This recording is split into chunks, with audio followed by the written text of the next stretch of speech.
nama saya Martalena Sembiring, mempunyai 2 orang anak yang sudah ditinggal oleh suami sejak tahun 2010. Kami berada di Paroki Santo Fransiskus Assisi Jalan Medan dan berlingkungan di lingkungan Santa Tresia yang berdomisili di Pasar Baru Sinaksak, dekat dengan STFD Santo Yohanes. Pada saat ini saya mau memberikan kesaksian kedekatan keluarga kami tentang kitab suci. Terus terang saya katakan bahwa kitab suci sudah sering saya dengar, karena sewaktu saya SD bersekolah minggu dan SMP, SMA bersekolah di sekolah Katolik, kitab suci itu sering kami dengar. Namun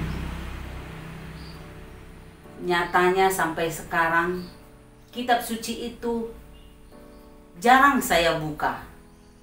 Dan terus terang, sejak menikah juga kitab suci itu bisa dibilang tersimpan di lemari.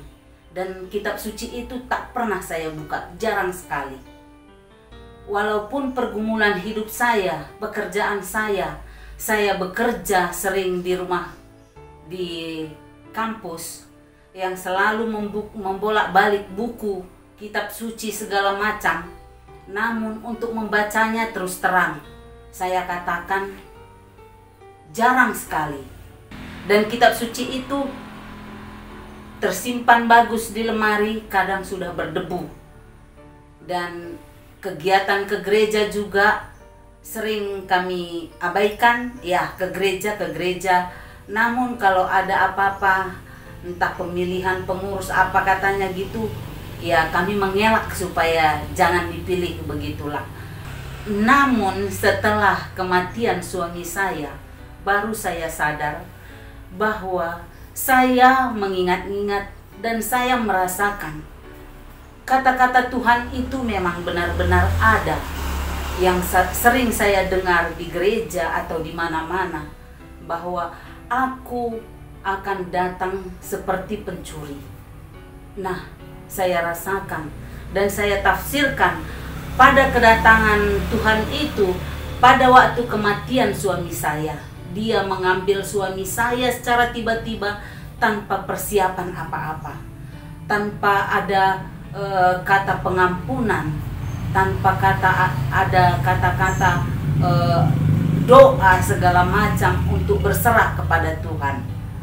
Dari situlah baru saya sadar bahwa Tuhan itu datang secara diam-diam, dan sewaktu kami tidak tahu apa-apa, Dia mengambil suami saya. Baru saya percaya apa kata kitab suci itu. Dan mulai dari situlah saya cari kitab suci saya buka kitab suci dan saya cari ayat itu. Ternyata apa yang dikatakan Tuhan itu sangat benar. Makanya mulai dari situ saya cari kitab suci saya bawa ke tempat tidur. Saya membaca kitab suci di tempat tidur. Begitu juga waktu anak saya yang perempuan berangkat ke Jakarta. Begitu dia berangkat, saya persiapkan dengan sebuah kitab suci, 1 patung Bunda Maria walaupun yang kecil, dan 1 kalung rosario.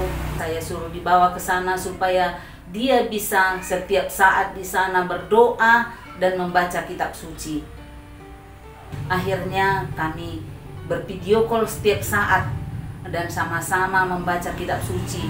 Baca kitab suci nakku, baca kitab suci, itu aja terus. Kalau kamu resah, kamu takut, carilah kawanmu, kawanilah kitab suci.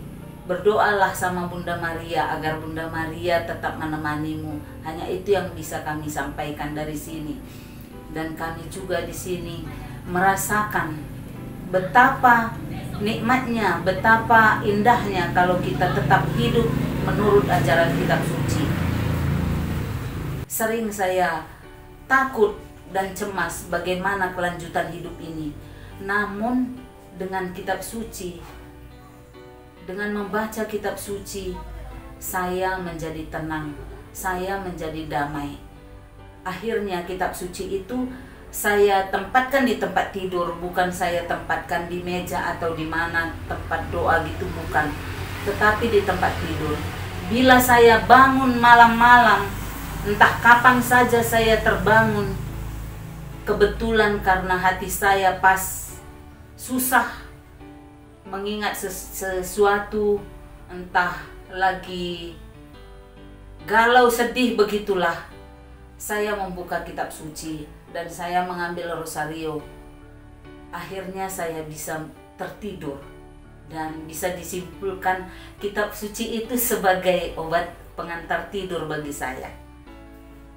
Dan kepada teman-teman juga, kepada anak-anak juga saya katakan, kalau mereka bercerita, bersharing, kalau mereka merasakan susah, merasakan sulit tidur, saya terus mengatakan kepadanya, bawalah kitab suci, bacalah kitab suci di mana saja. Soalnya begitu buka kitab suci, entah dapat yang manapun itu dibaca, karena setiap isi kitab suci itu yang menurut saya kalau saya baca, semua menyentuh, semua memberikan kabar gembira, semua memberikan harapan kepada kita. Semoga nanti dengan ini kami juga di dalam keluarga bisa semakin mendekatkan diri dengan kitab suci dan menjadikan kitab suci itu menjadi pedoman hidup kami.